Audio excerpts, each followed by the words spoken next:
ሰበር ዜና መከላከያ ሰራዊት ከአማራ ክልል ሙሉ በሙሉ እንዲወጣ ተወሰነ።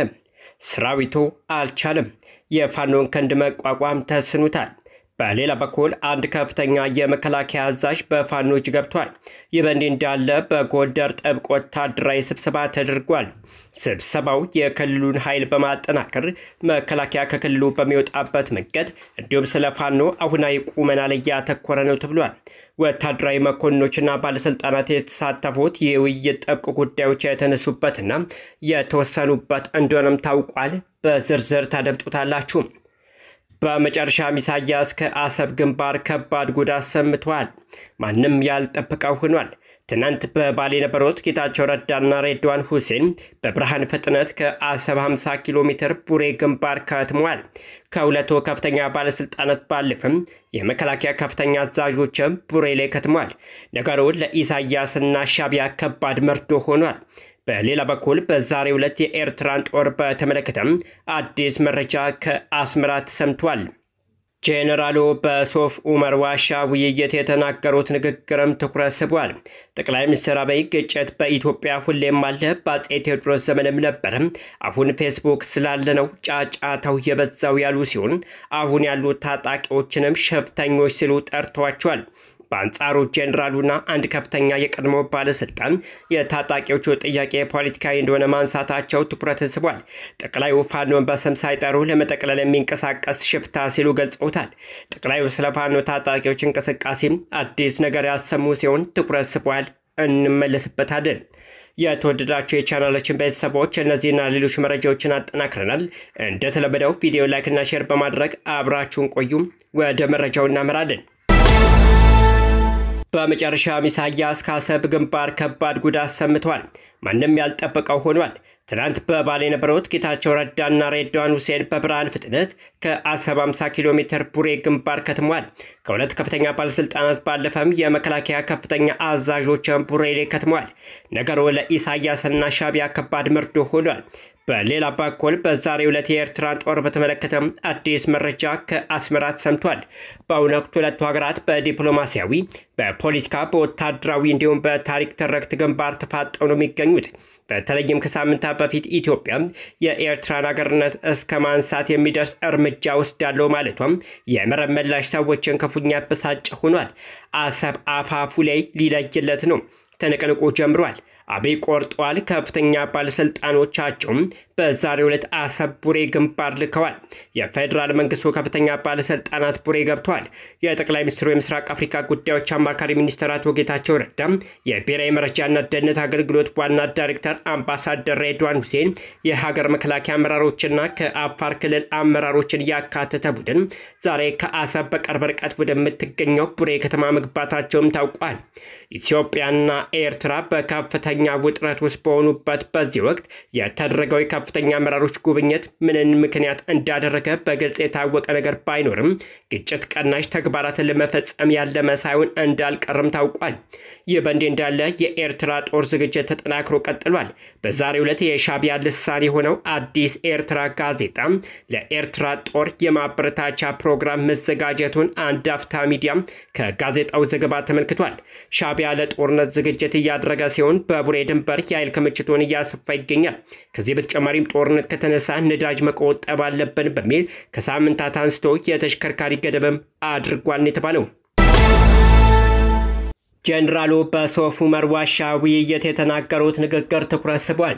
ጠቅላይ ሚኒስትር አብይ ግጭት በኢትዮጵያ ሁሌም አለ፣ በአፄ ቴዎድሮስ ዘመንም ነበር፣ አሁን ፌስቡክ ስላለነው ጫጫታው የበዛው ያሉ ሲሆን አሁን ያሉ ታጣቂዎችንም ሸፍቶች ሲሉ ጠርተዋቸዋል። በአንጻሩ ጄኔራሉና አንድ ከፍተኛ የቀድሞ ባለስልጣን የታጣቂዎች ጥያቄ ፖለቲካዊ እንደሆነ ማንሳታቸው ትኩረትን ስቧል። ጠቅላዩ ፋኖን በስም ሳይጠሩ ለመጠቅለል የሚንቀሳቀስ ሽፍታ ሲሉ ገልጸውታል። ጠቅላይ ሚኒስትር አብይ አህመድ የኢትዮጵያን የሰላም ምንጭ ያሉትን ሽፍትነት ለማጥፋት መንግስታቸው እየሰራ መሆኑንም ገልጸዋል። እርስ በርስ ግጭት እስከ እርስ በርስ ጦርነት የተንሰራፋው ቀውስ የሽፍታ እንቅስቃሴን ያሉት አብይ መንግስታቸው የፈጠረው ችግር እንዳልሆነ ገልጿል። ጠቅላይ ሚኒስትር የኢትዮጵያ ሰላም እጦት የተለመደ እንጂ እርሳቸው በሚመሩት መንግስት የተፈጠረ አይደለም ብለዋል። አብይ ከባለስልጣናት ጋር በባሌ ባደረጉት ውይይት የኢትዮጵያ ለዘመናት ሰላም እንዳልነበራት በመግለጽ በእርሳቸው አስተዳደር የተለየ ነገር እንዳልተፈጠረም ገልጿል። ትላንት ምሽት በመንግስታዊ ቴሌቪዥን ጣቢያ በተሰራጨው የባሌ ውይይት ላይ ስለ ሰላም ማብራሪያ የሰጡት ጠቅላይ ሚኒስትሩም የአስተዳደራቸው መርህ በሽፍታ ደረጃ የተገለጸውን እንቅስቃሴ በማጥፋት ላይ የተመሰረተ መሆኑንም ተናግረዋል። ጠቅላይ ሚኒስትሩ ኢትዮጵያ ውስጥ ባለፉት 100 ዓመታት ሰላም አልነበረም፣ አሁን ፌስቡክ እና ዩቲዩብ ስላለም በየቀኑ ስለምንሰማው እንጂ የበዛው ሰላም አልነበረም ሲሉ ተደምጧል። ምንም እንኳን ጠቅላይ ሚኒስትሩ እንዳሉት በየዘመናቱ ግጭት የነበረ ቢሆንም እንደዚህ ወቅት ማንነትን መሰረት ያደረገ የእርስ በርስ ግጭትና ጦርነት መኖሩ ላይ ብዙዎች ጥያቄ ያነሳሉ። የኢትዮጵያ የሰላም እጦት ከሽፍቶች እንቅስቃሴ የመነጨን ያሉት አብይ ሽፍታ ኢትዮጵያ ውስጥ ጠፍቶ አያውቅም በማለት ችግሩ የመንግስት እንዳልሆነ ገልጿል። ጠቅላይ ሚኒስትሩ በስልጣን ዘመናቸው ሽፍታ ለማሳደድ 100% የደከሙ ያሏቸውን መሪዎችን በተቹበት ንግግር መንግስታቸው ሽፍታን እናጠፋለን ሲሉም ተደምጧል። የእርሳቸው መንግስት ሽፍታ ባህል ስለሆነ እያጠፋ ነው፣ በአንድ እጃችን እናለማለን የሚል አካሄድ እንደሚከተልም ተናግረዋል። የኢትዮጵያ የእርስ በርስ ግጭትና ጦርነት በሽፍታ እንቅስቃሴ ደረጃ የሰየሙ ጠቅላይ ሚኒስትሩም ባህል ሆኗል ያሉትን ሽፍትነት እናጥፈዋለን ቢሉም የኢትዮጵያ የሰላም እጦት በሽፍታ ደረጃ እየወረደ መሆኑን ብዙዎች አይስማሙም። ጠቅላይ ሚኒስትሩ ኢትዮጵያ ትውልድ ተቀባብሎ የሚያጸናት ሀገር ትሆናለች፣ በትግራይ፣ በአማራ፣ በኦሮሚያ አንዳንድ አካባቢ የምናያቸው ጉዳዮች መልክ እየያዙ ይሄዳሉ ብሏል። ልገንጠል ብሎ ከሰሜን እስከ ደቡብ የተደራጀ ፓርቲ መኖሩን ያነሱት አብይ ከነዚህ አካላት ውስጥ አንዱም ሀገሩን አያውቅም፣ ህዝቡን አያውቅም፣ ባህሉን አያውቅም ብሏል። ኢትዮጵያ ውስጥ ዛሬ ልጠቀለል የሚል ኢትዮጵያ አላውቃትም፣ ልገንጠል የሚለው ኢትዮጵያን አላውቃትም ያሉት አብይ የህዝባዊ ወያኔ ሓርነት ትግራይና የኦሮሞ ነጻነት ግንባር በምሳሌነት ጠቅሰዋል። የነጻድቃን ህዋት ልገንጠል በሚልበት ሰዓት እርግጠኛው ሆኜ የምነግራችሁ ወጣቶች በዚያ ዘመን ትግራይን ባህሉን አያውቅም ሲሉም ተችቷል። በውይይቱ ላይ የተሳተፉት ጄኔራል ጻድቃን ገብረትንሳኤ ጣታቸውን በመቀሰርም ትችት አቅርበዋል። በተመሳሳይ ኦነግ እንኳን ኦሮሚያን መገንጠል ቀርቶ የትውልድ ስፍራውን እንኳን በትክክል አያውቅም፣ ባሌን አያውቅም፣ ሌላውም ነፃ አውጪ ይኸው ነው በማለት ተችቷል። አክለውም ልጠቅልል ባዩም ዘመኑን አያውቅም በማለት የጠቀሱት ጠቅላይ ሚኒስትሩም ብትፈልግም ባትፈልግም አይቻልም፣ ያለፈ ታሪክ ነው ብለዋል። ከኋላው ጋር መተሳሰር አያስፈልግም ሲሉም ተደምጧል። ጠቅላይ ሚኒስትሩ መገንጠልንም መጠቅለልንም አይሰራም፣ መስማማት በተበበር ሁሉም ያለውን ሀብት እያዋጣም እንዲያለም አድርጎ መኖር ብቻ ነው የሚያዋጣው። ይህንን መገንዘብ አለመቻል ነው ችግሩ ያመጣብን ሲሉም ተናግሯል። አብይ በንግግራቸው ኢትዮጵያ ውስጥ ሰላም የለም፣ ሰላም መቅደም አለበት የሚል ቅሬታም በተለያየ መንገድ እንደሚነሳ ጠቅሷል። ጠቅላይ ሚኒስትሩ የሚመሩት መንግስት አቋም ሰላም እንዲመጣ እንለማለን፣ ሰላም እንዲመጣ እንሰራለን፣ ሰላም እስኪመጣ ግን አንቀመጥም እናለማለን የሚል መሆኑንም ገልጸዋል። ሩሲያ ለኢትዮጵያ የመከላከያ አቅም ለማሳደግ ወታደራዊ ድጋፍ እንደምታደርግ ገለጸች። ሩሲያ የኢትዮጵያን የመከላከያ አቅም ለማጠናከር ወታደራዊ ትብብር ለማድረግ ዝግጁ መሆኗን አስታውቃለች። ሞስኮ ወታደራዊ ድጋፍ አድርጋለሁ ያለችው የሩሲያው ፕሬዝዳንት ቭላዲሚር ፑቲንና ጠቅላይ ሚኒስትር አብይ አህመድ በወታደራዊ ጉዳዮች ላይ ትብብራቸውን ለማጠናከር ከገለጹ በኋላ ነው። ወደ ሞስኮ ያቀኑት የኢትዮጵያ ውጭ ጉዳይ ሚኒስትር ጌዲዮን ጢሞቴዎስ ከሩሲያው አቻቸው ሰርጌይ ላቭሮቭ ጋር በወታደራዊ ጉዳዮች ተወያይተዋል። የሩሲያ ውጭ ጉዳይ ሚኒስትር ሰርጌይ ላቭሮቭ ሀገራቸው የኢትዮጵያን መከላከያ አቅም ለማሳደግ የቀረበላትን ጥያቄ እንደምታጤነውም ገልጿል። ሩሲያ የኢትዮጵያን መከላከያ ለማጠናከር በቀረበላት ወታደራዊና ቴክኒካዊ ትብብር ዙሪያ የሀገሪቱን ፍላጎት ለማጤን ዝግጁ መሆኗን ገልጻለች። ሩሲያ ወታደራዊ ድጋፍ ለማድረግ ከኢትዮጵያ መንግስት ቀርቦላታል ያለችውን ፍላጎት ሁለት ሀገራዊ ወታደራዊ ትብብሮችን እያጠናከሩ መሆኑን በሚገለጽበት ወቅት ነው። ሩሲያና ኢትዮጵያ ታሪካዊ መሰረት ያለው ወታደራዊ ትብብር ያላቸው ሲሆን አሁን ላይ የጠቅላይ ሚኒስትር አብይ አህመድ አስተዳደር ምን አይነት ፍላጎት እንዳሳየም አልተገለጸም። ይሁን እንጂ መንግስት ሩሲያ ሰራሽ የዘመኑ ጦር መሳሪያዎችን የመግዛት ፍላጎት እንዳለ ይገልጻል። የኢትዮጵያ መንግስት ከሩሲያ ጋር ከጦር መሳሪያ ግዢ በተጨማሪም ሰፊ በወታደራዊ ቴክኒክ ጉዳዮች የመተባበር ፍላጎት ማሳየቱን የስፑትኒክ ዘገባ ያመለክታል። ሩሲያ የኢትዮጵያ ወታደራዊ አቅምን የማሳደግ ትብብር መሻት የማሳደግ ጥረት እንደምታደርግም ላቭሮቭ ለጌዲዮን ገልጸውላቸዋል። የኢትዮጵያ ውጭ ጉዳይ ሚኒስትር ጌዲዮን ጢሞቴዎስ በበኩላቸው ለሩሲያ አቻቸው በአፍሪካ ቀንድ ወቅታዊ ጉዳዮች ላይ ማብራሪያ አቅርበዋል ነው የተባለው። ጌዲዮን በአፍሪካ ቀንድ ወቅታዊ ሁኔታዎች ማብራሪያ ላቭሮቭ የሰጡት ማብራሪያ በዝርዝር ያነሷቸው ጉዳዮች ባይገለጹም የኢትዮ ኤርትራ ሁናዊ ውጥረት አንዱ ሊሆን እንደሚችል ተጠቁሟል። ላቭሮቭ ስለ አፍሪካ ቀንድ ከኢትዮጵያ አቻቸው ማብራሪያ ከቀረበላቸው በኋላ ሩሲያ በአፍሪካ ሀገራት መካከል ሰላማዊ ግንኙነት እንደምትደግፍም ገልጿል። ላቭሮቭ ከውይይቱ በኋላ በሰጡት ማብራሪያ በአፍሪካ ሀገራት መካከል ያለው ልዩነት በሰላማዊ መንገድ በብቸኝነትና ሙሉ በሙሉ ዓለም አቀፍ ሕግን ባከበረ መልኩ መፍታት እንደሚያስፈልግም ተስማምተዋል ነው የተባለው። ላቭሮቭ ሩሲያ ለአፍሪካ ችግሮች አፍሪካዊ መፍትሄዎች የሚለውን መርህ ሁሌም ታከብራለች ብሏል። ሩሲያ በቀጠናው ሀገራት የሚታዩ ግጭቶች የሰላም አማራጮችን ለመፈለግ ጭምር የአውሮፓ ሀገራትና የአሜሪካ ጣልቃ ገብነት እምብዛም አትደግፍም።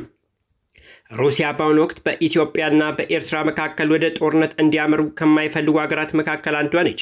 ሩሲያ ከሁሉም ሀገራት ጋር ግንኙነቷን ማስቀጠል የምትፈልግ ሲሆን በጦር መሳሪያ ሽያጭ ደረጃም ለሁለቱ ሀገራት ስታቀርብ እንደነበረም ይገለጻል። ኢትዮጵያ ከሩሲያ ጋር ከወታደራዊ እስከ ኒውክሌር ኃይል ልማት ሰፊ ማዕቀፍ ያለው ስምምነት ማድረጓ የሚታወስ ነው። ሁለቱ ሀገራት የፈረሙት የኒውክሌር ኃይል ማመንጫ ግንባታ ስምምነት የኢትዮጵያ ቀጠናዊ የበላይነት እንደሚያረጋግጥ ጌዲዮን በውይይቱ ላይ አንስቷል የተባለው። መከላከያ ሰራዊቱ ከአማራ ክልል ሙሉ በሙሉ እንዲወጣ ተወሰነ። ሰራዊቱ አልቻለም። የፋኖ ክንድ መቋቋም ተስኖታል። በሌላ በኩል አንድ ከፍተኛ የመከላከያ አዛዥ በፋኖች ገብቷል። ይህ በእንዲህ እንዳለ በጎንደር ጥብቅ ወታደራዊ ስብሰባ ተደርጓል። ስብሰባው የክልሉን ኃይል በማጠናከር መከላከያ ከክልሉ በሚወጣበት መንገድ እንዲሁም ስለ ፋኖ አሁናዊ ቁመና ላይ ያተኮረ ነው ተብሏል። ወታደራዊ መኮንኖችና ባለስልጣናት የተሳተፉት የውይይት ጥብቅ ጉዳዮች የተነሱበትና የተወሰኑበት እንደሆነም ታውቋል።